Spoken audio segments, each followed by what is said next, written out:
the small town American childhood. Just, played outside all day long, Saturday morning cartoons. Everybody knew everybody else. It was several generations in Batesville. And so, all of our parents had known each other. We all knew each other. And it was very much what you'd call a classic childhood in every best sense of the word.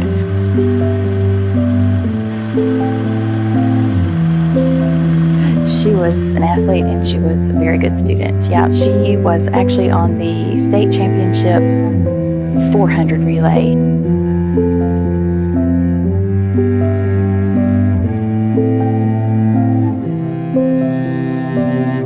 And she worked as a business manager at my dad's quarry, Midwest Lime. And she did that for about 3 years. And then she told him, I've got to go. I got to go out in the world and see some things.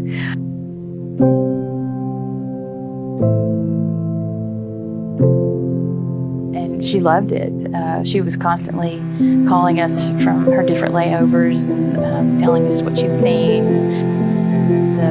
The nature of it very much appealed to her, all the traveling and big cities and eventually international travel was all something that she was really intrigued by.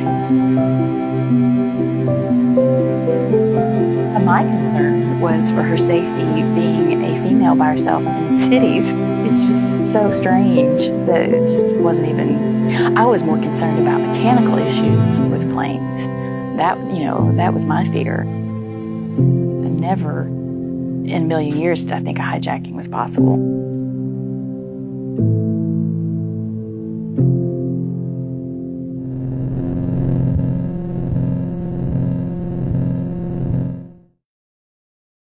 Seeing for takeoff, legendary basketball great Michael Jordan is getting ready to return to the game he loves today, Tuesday, September 11th, 2001. From NBC News, this is Today with Katie Couric and Matt Lauer, live from Studio 1A in Rockefeller Plaza.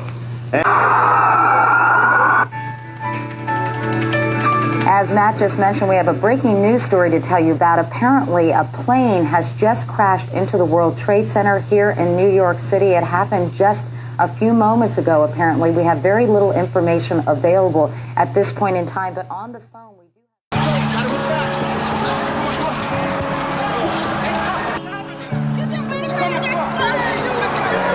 Let's just get back.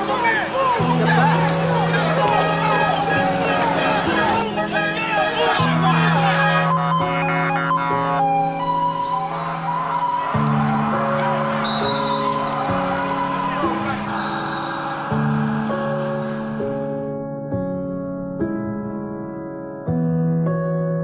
When we were just arriving at the school when the first tower was hit. And I remember all of us were standing outside of the school in front of the president's limousine, discussing. We were all just getting the news reports that what had happened, and we're getting calls from people from the White House telling us, saying that a plane had hit a building in New York.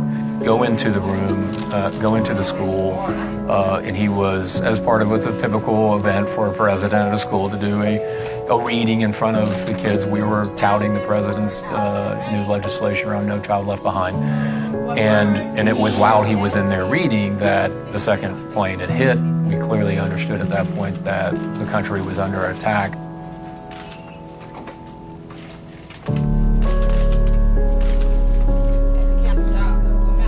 And you can tell for him, there was quite the dilemma, because he's talking to children of a certain age. You don't want to panic and go rushing out, and that was a dilemma he faced, the first of many that day, and in the days and weeks to come, is to say, what is the appropriate response when you're whispered into your ear that your country's under attack? And so we quickly assembled ourselves in the room, and was trying to get more information. The president was on the phone with the new FBI director. We were trying to reach other members of the president's national security team. You have a situation also where we were were unable to reach the Secretary of Defense, only to learn later it was because the Pentagon became a target. Oh my goodness. We're looking at a live picture from Washington, and there is smoke pouring out of the Pentagon. Things start moving so quickly. Then you go immediately into what I would describe as, it's often described as the fog of war. Take two. Take 2 and 2, 1. This is as close as we can get to the base of the World Trade Center. You can see the firemen assembled here, the police officers, FBI agents, and you can see the two towers. A huge explosion now raining debris on all of us. We better get out of the way!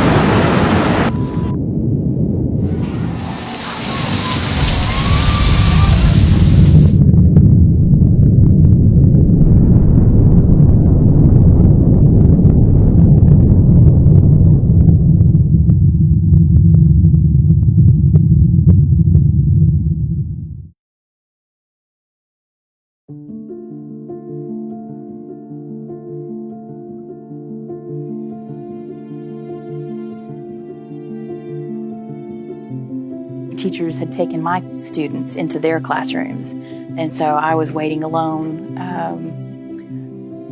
And in case whenever the calls came in, and when that one came, and they said, Dad said she's not on the flight, that she wasn't listed. I went out to the hallway and got high fives and hugs and celebrated. Everybody was so excited. And I remember going outside behind the building and thinking how vivid all the colors were. And I think that was maybe the, endorphins or whatever, and the relief and all of it was just, wow, oh my gosh. And so our next thing was to wait. And we figured that her plane was being diverted. And knowing her personality, she was going to wait until she had taken care of everything that she was supposed to, that she was going to follow protocol, and that she knew we would expect her to do that. And so we thought it'll be hours before she's able to make a personal phone call. They'll get all the passengers off the plane, talk to authorities.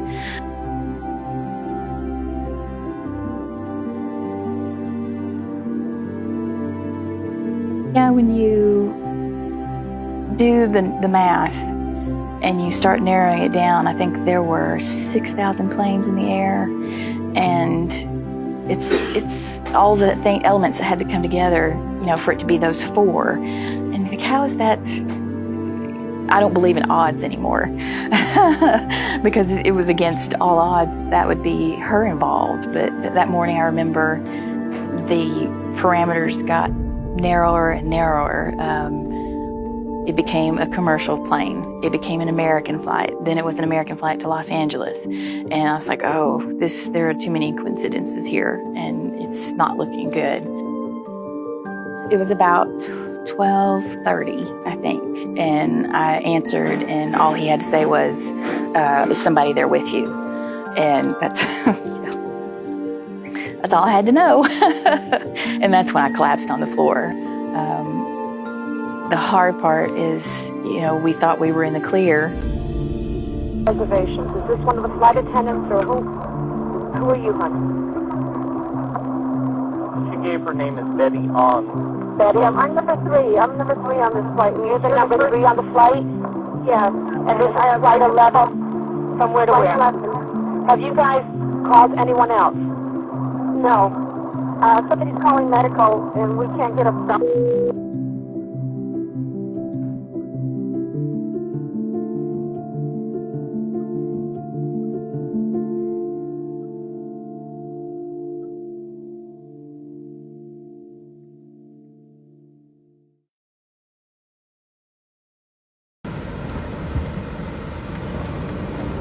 No, I can't try it now. We're on the move again. I don't know where So we did end up returning back to Washington, D.C. that evening. We're getting on the plane. We're with the Secret Service. And I'll never forget on approach, as we flew into the Washington, D.C. area, and we had fighter pilots on both sides of the plane. And to fly over our nation's capital and see it completely desolated and seeing smoke billowing out of the Pentagon was one of the more surreal moments in my life, to say the least. We evacuated 5 500 yards away from the building. All you had to evacuate 500 yards away from the building. The visual, I'll never forget where the plane hit the building. You could see offices that were like literally sheared in half, and there's like still papers on the desk. And then the other half of the office is just gone. And you could still smell jet fuel, and you could smell the burning. Never get that out of my mind.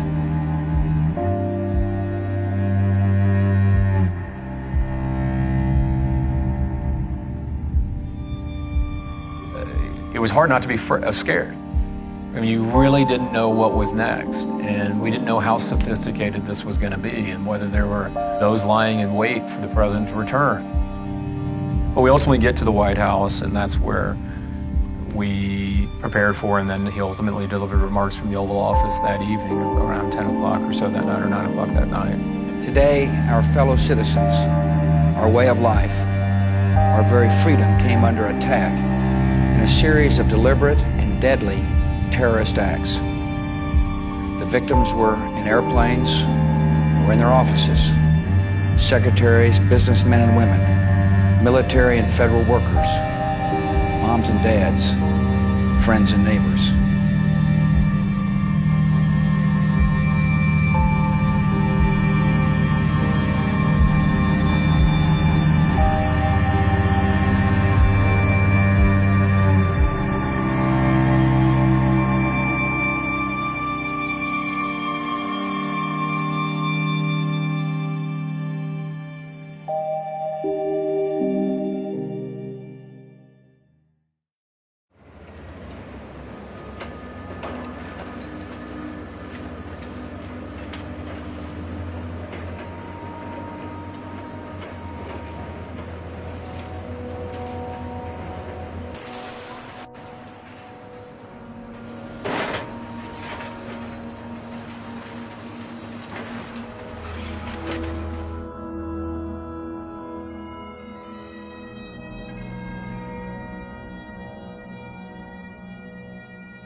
I think it just shocked people that it could be anybody.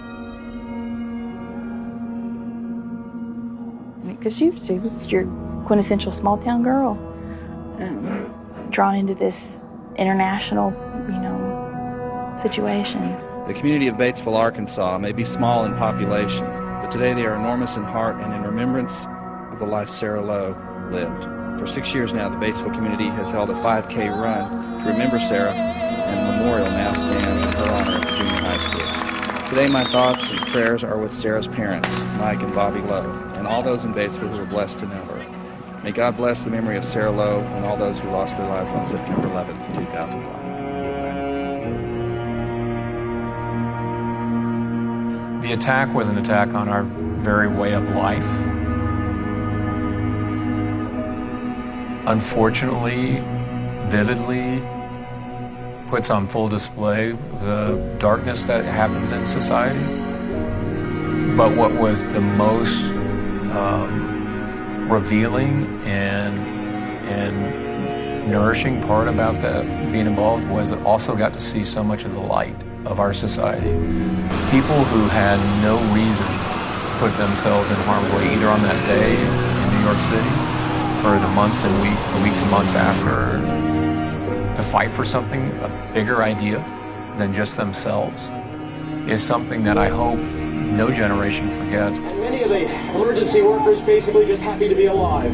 Certainly that picture tells it all. When you look at the gallery of faces, and we talk about the picture, and it was a picture that we took of her. Actually, I'm standing right next to her on the balcony at that last Christmas.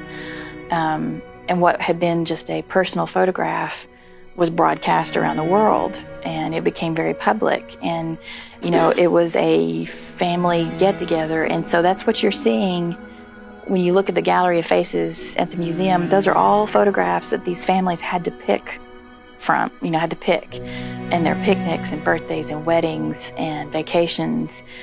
These people were also someone's brother, sister, son, daughter, father, mother, aunt, uncle, best friend.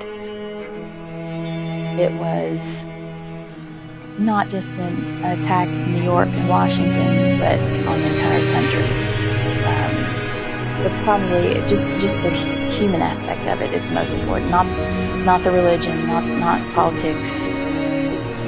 That those who lost their lives, innocent lives, unspeakable tragedy, and the violence that has been committed to this nation, that those of us who are gathered here, Muslim, Jew, Christian, Sikh, Buddhist, Hindu, all people of faith, want to say to this nation and to the world that love is stronger than hate, and that love lived out in justice will in the end prevail. So I would hope that as students learn about this history, is that it reveals the strength and integrity of our country. We always rise to the occasion, and we did on that day, and